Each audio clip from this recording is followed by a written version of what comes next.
গোটা দুনিয়াটাই পরীক্ষা। আল্লাহ যারে পছন্দ করে বেশি তার পরীক্ষাও।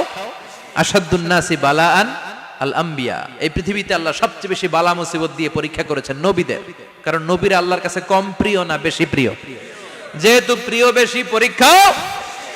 এজন্য মুমিনের উপর যদি পরীক্ষা আসে, মুমিনের উপর যদি অত্যাচার আসে, মুমিনের উপর যদি ধৈর্যের পরীক্ষা আসে, জেল জরিমানা আসে, মুমিন ওইটারে ভয় পায় না। মুমিন ভয় পায় একজনকে, চিল্লায় বলেন তিনি কে?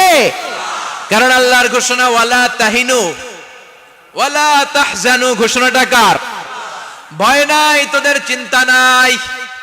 আনতুমুল আ'লাউনা ইন কুনতুম মুমিনিন, তোমরাই বিজয়ী হবা যদি মুমিন হও, যদি মুমিন হও। এজন্য ধৈর্যের পরীক্ষা দিতে হবে, আল্লাহর উপর তাওয়াক্কুল করতে হবে, অত্যাচার আর জুলুম আল্লাহর নামে সহ্য করে যেতে হবে। চিল্লায় বলেন ঠিক কি না? কারণ মজলুমের সাথে আল্লাহ থাকে। মজলুমের বদদুয়াকে বিশ্বনবী ভয় করতে বলেছেন, কারণ মজলুমের বদদুয়ার মাঝে আর আল্লাহর মাঝে পর্দা থাকে। যারা দুনিয়ার বুকে জুলুম করে তাদেরকে ক্ষমতার মসনদ থেকে নামিয়ে দেয় কে? আর যারা মজলুম হয়, যাদের রক্ত দিয়ে জমিন ভেজে, তাদেরকে জমিনের ক্ষমতা দিয়ে দেয় কে? আর যারা রক্ত ঝরায়, ইতিহাস বলে তারা শেষ পর্যন্ত প্রাণ আর জান নিয়ে পালাবার জায়গাটা পায় না। চিল্লায় বলেন ঠিক কি না? এজন্য মুমিন খুব ভালো করে জানে, রাত্রি যত গভীর হয়, সুবহে সাদিকের সময় কাছে আসতে থাকে। গর্ভবতী নারীর পেটের জ্বালা যন্ত্রণা, ব্যথার পেইন যত বাড়ে, নতুন মেহমান আগমনের সময় কাছে আসতে থাকে। তেমনি ইসলামের পক্ষের শক্তির উপর যদি অত্যাচার, অনাচার, স্টিম রোলার বেড়ে যায়, এটা প্রমাণ করে ইসলামের বিজয়ের সময় কাছে আসতে শুরু করেছে। চিল্লায় বলো ঠিক কি না? এজন্য রাব্বুল আলামিন ডেকে বলেন, গোলাম লিয়াবলুয়াকুম আইয়ুকুম আহসানু আমালা, কে ভালো আমল করো, কে খারাপ আমল করো, এজন্য আমি জীবন মরণ তৈরি করেছি। চিল্লায় কোন ঠিক কি না? এরপর আল্লাহ বললেন, ওয়ালাকাদ যায়্যানাস সামাআদ দুনিয়া বিমাসাবিহা ওয়া জাআলনাহা রুজুমান লিশ-শায়াতিন। সুবহানাল্লাহ বলেন। ওয়ালাকাদ যায়্যানাস সামাআদ দুনিয়া। মাইকম্যান কোথায়? সাউন্ডটা বাড়াও। এত দুর্বল কেন তোমার সাউন্ড? মনে হচ্ছে আমি মাইক ছাড়া কথা বলছি। সাউন্ডটাকে স্ট্রং করো। ওয়ালাকাদ যায়্যানাস সামাআদ দুনিয়া, I have beautified the closer sky with candles, with light and stars. আল্লাহ বললেন, আমি দুনিয়ার আকাশকে তারা দিয়ে সুশোভিত করেছি। আকাশে তারা আছে না নাই? এগুলো এমনি এমনি হয়েছে না? তৈরি করছে কে? বিশ্বাস হয়? কোনো সন্দেহ আছে? এখন তো লাইটিং ফাইটিং এর যুগে তারার যে কি সৌন্দর্য আমরা বুঝি না। আমরা যখন ছোটবেলা গ্রামে যেতাম, রাতের বেলা তারার মেলা, কি সুন্দর, একটার চেয়ে একটা সুন্দর। শুকতারা, ধ্রুব তারা, সপ্তর্ষি মণ্ডল, 7টা তারার একটা চেইন আছে, চিনেন এগুলো? কি সুন্দর তারা! এগুলো তৈরি করে রেখেছে কে? প্রথম আকাশের মহাশূন্যকে আল্লাহ এই তারকা দিয়ে বিউটিফাই করেছেন। ইটস এ ক্যান্ডেল, আল্লাহ সাজিয়ে রেখেছেন। আমরা খালি চোখে যেটা দেখি, এটা কিন্তু আকাশ না, এটা প্রথম আকাশ নয়। প্রথম আকাশ যে কত দূরে আমেরিকার নাসার বিজ্ঞানীরাও জানে না। খালি চোখে আমরা যা দেখি, এটা প্রথম আকাশের মহাশূন্য। এর অনেক অনেক অনেক উপরে প্রথম আকাশ। এরপরে দ্বিতীয় আকাশের মহাশূন্যের স্তর শুরু, এরপরে দ্বিতীয় আকাশ, তারপরে তৃতীয় আকাশের মহাশূন্যের স্তর শুরু, তারপরে তৃতীয় আকাশ। একটার চেয়ে আরেকটা বড়। প্রথম আকাশের চেয়ে দ্বিতীয় আকাশ কত বড় বলি, আপনার হাতের আংটিটা যদি সাহারা মরুভূমিতে আপনি ছুঁড়ে ফেলে দেন, পুরো মরুভূমির তুলনায় আংটি যত ছোট, আল্লাহর দ্বিতীয় আসমানের তুলনায় আল্লাহর প্রথম আসমানটা ঠিক তত ছোট। একটার চেয়ে একটা বড়, একটার চেয়ে একটা বড়। সূর্য দেখে আমরা অবাক হয়ে যাই, 9,30,00,000 মাইল দূরে। এই পৃথিবীর চেয়ে 13 লক্ষ গুণ বড়। এটার সানশাইন, আলো আসতে পৃথিবীতে 8 মিনিট 18 সেকেন্ড লেগে যায়। আমরা মনে করছি সূর্যই বড়। আমরা বসে আছি মাইথার দিয়াতে, তাই না? এই জায়গাটার নাম কি? মাইথার দিয়া। কি খালি এতটুকু প্যান্ডেলের সমান? কত বড় মাইথার দিয়া! এই পুরো মাইথার দিয়া কোন থানায় পড়ছে? দাউদকান্দি। দাউদকান্দি হচ্ছে কুমিল্লার 16টা থানার একটা, ঠিক কিনা? 16 থানা মিলে কুমিল্লার একটা জেলা। এরকম কয়টা জেলা আছে? 64 জেলা। এই 64 জেলা মিলে আমাদের সুজলা সুফলা শস্য শ্যামলা ডিজিটাল বাংলাদেশ। কথা কন। আর বাংলাদেশ হচ্ছে পৃথিবীর সবচাইতে বড় দেশ। হ্যাঁ, 64 জেলা, এরপরে ছোট। যাদের অ্যাটলাস ম্যাপ নিয়ে যাদের ধারণা আছে তারা দেখবেন বাংলাদেশ এই শব্দটা লেখার জায়গাও আমরা পাই না। মানচিত্রে বাংলাদেশ শব্দটা লেখার জায়গা পায় না। বিআরএ উঠে যায় ইন্ডিয়ার উপর, আর ডিএসএচ উঠে যায় আবার ইন্ডিয়ার উপর। মাঝখানের দুইটা অক্ষর বাংলাদেশের উপরে পড়ে। চিল্লায় বলেন ঠিক কিনা? কত ছোট দেশ, পাশের ইন্ডিয়া 20-25 গুণ বড়। ইউরোপ আমেরিকার অনেক দেশ আছে, আমেরিকায় বাংলাদেশের চেয়ে শতগুণ বড়, কানাডা কয়েকশো গুণ বড়, রাশিয়া কয়েকশো গুণ বড়। এরকম প্রায় 200 দেশ নিয়ে পৃথিবীর স্থলভাগ, আর 70% হচ্ছে শুধু পানি। এই সব মিলে আমাদের এই পৃথিবী। আর এত বড় পৃথিবীর চেয়েও নাকি সূর্য 13 লক্ষ গুণ বড়। তার মানে সূর্যই বড় না, সূর্যের চেয়ে অনেক বড় তারা আছে। সূর্যের পরে পৃথিবীর সবচেয়ে কাছের যে তারা বা স্টার, ওটার নাম হচ্ছে প্রক্সিমা সেন্ট্রাই। নাম কি?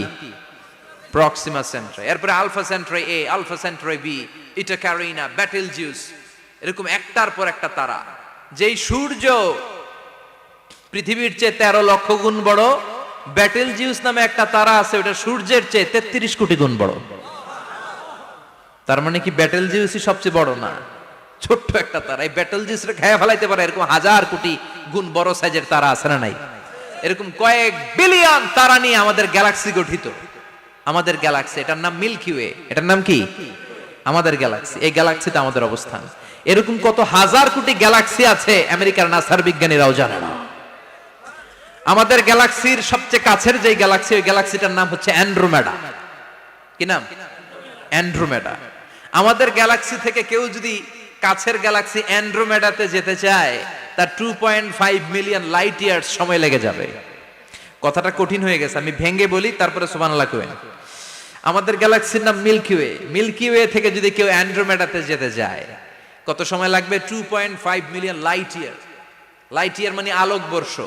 আলোর গতিতে যদি ছোটা যায়, 2.5 মিলিয়ন মানে হচ্ছে প্রায় 25 লক্ষ।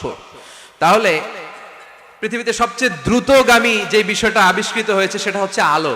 এই যে লাইট মারলে যে ছোটে, এই লাইট প্রতি সেকেন্ডে 1,86,000 মাইল বেগে ছুটতে পারে। 1 মিনিটে না, 1 ঘন্টা না, 1 মিনিটে না, 1 সেকেন্ডে আলো চলে যায় কয় mile? 1,86,000। Could you imagine that? আপনি কল্পনা করতে পারেন? হয়তো মাথা নাড়াইতেছেন এমনি। এটা কি কল্পনা করা যাবে? আমার তো তার ছিঁড়ে যাচ্ছে। 1 সেকেন্ডে নাকি আলো ছুটে 1,86,000 মাইল বেগে। 1 সেকেন্ড শব্দ কইতে তো 2 সেকেন্ড লাগে। কথা কোন? এর মধ্যে আলো চলে গেছে 1,86,000 মাইল। তো কোন রকেট যদি আপনি পান, যে রকেট দিয়ে সেকেন্ডে 1,86,000 মাইল বেগে রকেটটা ছুটবে প্রতি সেকেন্ডে, খেয়াল করেন, ঘন্টায় না, মিনিটে না, কিসে? সেকেন্ডে। যে রকেটটা সেকেন্ডে 1,86,000 মাইল বেগে ছুটবে, ওই রকেটটা দিয়ে আমাদের গ্যালাক্সি থেকে আমাদের পাশের গ্যালাক্সি অ্যান্ড্রোমেডাতে পৌঁছতে আপনার 25 লক্ষ বছর লেগে যাবে। সুবহানাল্লাহ বাড়িতে গিয়ে বললেন। এরকম বিশাল বিশাল তারা দিয়ে আমাদের আকাশটারে বিউটিফাই করেছে কে? এজন্য আল্লাহ বললেন, ওয়ালাকাদ যায়্যানাস সামাআদ দুনিয়া বিমাসাবিহা ওয়া জাআলনাহা রুজুমাল লিশ-শায়াতিন। আমি এই দুনিয়ার আকাশটারে সুন্দর সুন্দর তারকারাজি লাইটের মতো সেটিং করে সুশোভিত করেছি। আবার এই তারকা দিয়ে আমি শয়তানদেরকে প্রহারও করেছি। সুবহানাল্লাহ।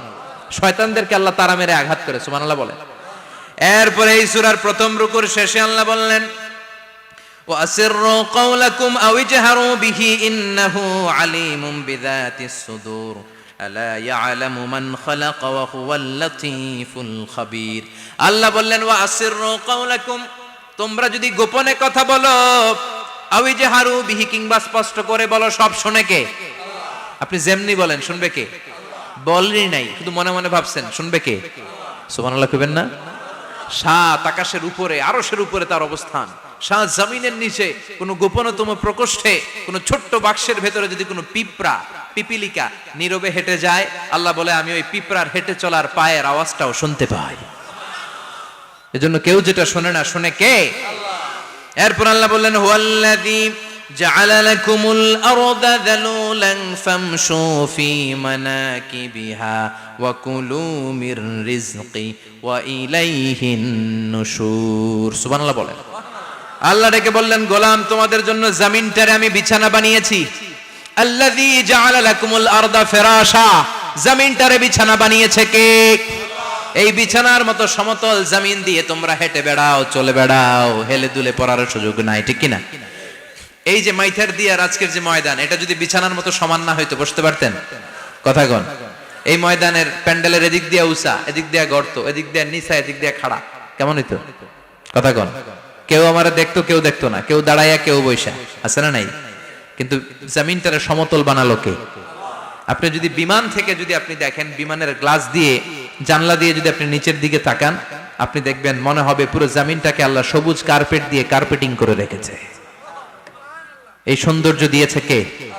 আবার রব্বুল আলামিন বলেন, জমিনটারে সমান দেখে, কার্পেটিং দেখে মনে করো না তোমরা বেঁচে গিয়েছো।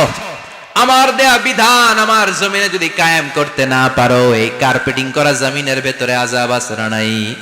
এই পুরো জমিনের ভেতরে আছে আগুন আর আগুন। আগ্নেয়গিরির অগ্নুৎপাত জ্বালামুখে বিস্ফোরণ করে দিয়ে গোটা বিশ্বটারে মুহূর্তে মেসাকার করে দিতে পারে কে?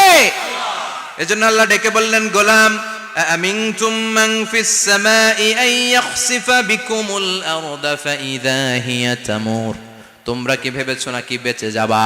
আমি চাইলেই পুরো জমিনটারে কাঁপিয়ে দিতে পারি। আন ইয়াখসিফা বিকুমুল আরদ, খাসাফ মানে ল্যান্ডস্লাইড। খাসাফ মানে কি? ল্যান্ডস্লাইড, ভূমিধস, ভূকম্পন, আর্থকোয়েক, আছে না নাই? বাংলাদেশে তো ভূমিকম্প হয় না, না? টের পাইছেন? মাঝে মাঝে মাঝরাতে হয় না?